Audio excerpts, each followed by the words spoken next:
kenn kaa am na. Khalifa Niass man lii moo ci sa parole kenn Sénégal la xewee de. ñu déglu deful du yàqu koor bi mujj mooy jigaale ak sa jabar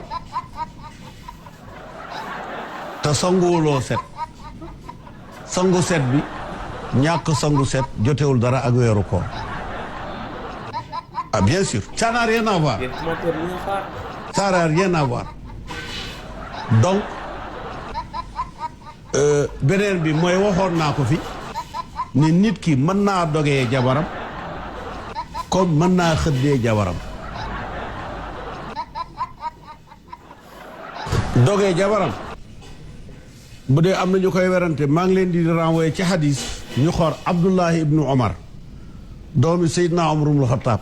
moom bu weer wi teeroo may demal toog